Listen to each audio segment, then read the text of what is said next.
ಮುಂದಿನ ಸಿಜೆ ನೇಮಕಾತಿಗೆ ಕೇಂದ್ರ ಸರ್ಕಾರ ಪ್ರಕ್ರಿಯೆ ಆರಂಭಿಸಿದೆ.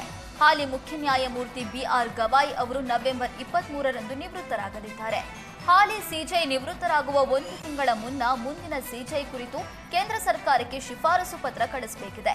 ನ್ಯಾಯಮೂರ್ತಿ ಸೂರ್ಯಕಾಂತ್ ಅವರು ಹಾಲಿ ಸಿಜೆ ನಂತರ ಅತ್ಯಂತ ಹಿರಿಯ ನ್ಯಾಯಾಧೀಶರಾಗಿದ್ದಾರೆ. ಹಾಗಾಗಿ ಭಾರತೀಯ ನ್ಯಾಯಾಂಗ ವ್ಯವಸ್ಥೆಯ ಮುಂದಿನ ಮುಖ್ಯಸ್ಥರಾಗುವ ಸ್ಥಾನದಲ್ಲಿದ್ದಾರೆ. ನ್ಯಾಯಮೂರ್ತಿ ಸೂರ್ಯಕಾಂತ್ ಉನ್ನತ ನ್ಯಾಯಾಂಗ ವ್ಯವಸ್ಥೆಯಲ್ಲಿ ಸುಮಾರು 2 ದಶಕಗಳ ಕಾಲ ಸೇವೆ ಸಲ್ಲಿಸಿದ ಅನುಭವ ಹೊಂದಿದ್ದಾರೆ. ಯತೀಂದ್ರ ಶಿಸ್ತು ಉಲ್ಲಂಘನೆಗೆ ಶಾಸಕ ಬೇಳೂರು ಗೋಪಾಲಕೃಷ್ಣ ಅಸಮಾಧಾನ ವ್ಯಕ್ತಪಡಿಸಿದ್ದಾರೆ. ಯತೀಂದ್ರರನ್ನ ರಾಜ್ಯ ಮತ್ತು ರಾಷ್ಟ್ರೀಯ ನಾಯಕರು ಪ್ರಶ್ನೆ ಮಾಡಬೇಕು. ಅವರು ಮುಖ್ಯಮಂತ್ರಿ ಮಗ ಇರಬಹುದು, ಯಾರೇ ಇರಬಹುದು. ಶಿಸ್ತು ಉಲ್ಲಂಘಿಸಿದ್ರೆ ಯತೀಂದ್ರಗೆ ನೋಟಿಸ್ ಕೊಡಬಹುದು ಅಂತ ಬೇಳೂರು ಗೋಪಾಲಕೃಷ್ಣ ಹೇಳಿದ್ದಾರೆ. ಸಿಎಂ ಪುತ್ರನಾಗಿರುವ ಹಿನ್ನೆಲೆಯಲ್ಲಿ ಯತೀಂದ್ರ ಹೇಳಿಕೆ ಸ್ವಲ್ಪ ಸ್ಟ್ರಾಂಗ್ ಆಗಿದೆ ಎಂದರು. ಇನ್ನು ಅಧಿಕಾರ ಹಂಚಿಕೆ ಬಗ್ಗೆ ಮಾತನಾಡಿದ ಬೇಳೂರು, ಬಿಹಾರ ಚುನಾವಣೆ ನಂತರ ಕ್ರಾಂತಿ ಆಗಬಹುದು ಎಂದರು. ರಾಜ್ಯದ ಮುಖ್ಯಮಂತ್ರಿಗಳ ಮಗನಾಗಿ ಇರೋದ್ರಿಂದ ಈ ಹೇಳಿಕೆ ಸ್ವಲ್ಪ ಸ್ಟ್ರಾಂಗ್ ಆದಂಗೆ ಕಾಣ್ತಾ ಇದೆ. ನಾನು ಹೇಳೋದಿಷ್ಟೇ, ಇವತ್ತು ಯಾವುದೇ MLAಗಳು ಹೇಳಿಕೆ ಕೊಟ್ಟರೆ ಇದು ಮುಖ್ಯಮಂತ್ರಿಗಳು ಮಾಡುವಂಥದ್ದಲ್ಲ. ಇದು ಅವರ ವೈಯಕ್ತಿಕ ಬಿಟ್ಟರೆ ಬೇರೆ ಏನೂ ಇಲ್ಲ. ನಾನು ಆಗಲೇ ಹೇಳ್ದಂಗೆ ವರಿಷ್ಠರ ತೀರ್ಮಾನವೇ ಅಂತಿಮ ತೀರ್ಮಾನ.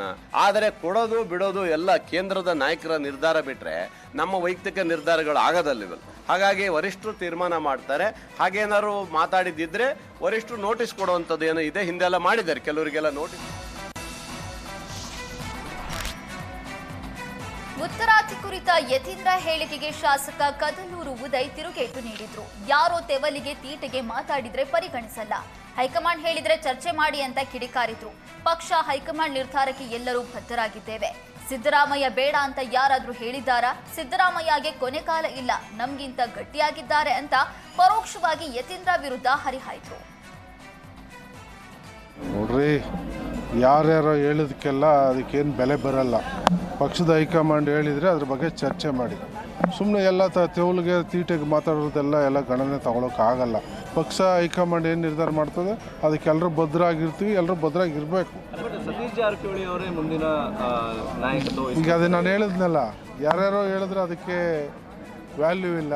ಅದು ಹೈಕಮಾಂಡ್ ಹೇಳ್ಬೇಕು. ಹೈಕಮಾಂಡ್ ಹೇಳಿದಾಗ ಎಲ್ಲರೂ ನೋಡ್ರಿ, CM ಅವ್ರ ಪುತ್ರ ಅವ್ರು ಏನೋ ಅವರು ವೈಯಕ್ತಿಕವಾದ ಹೇಳಿಕೆ ಕೊಟ್ಟಿರ್ಬೋದು, ಅದು ಪಾರ್ಟಿ.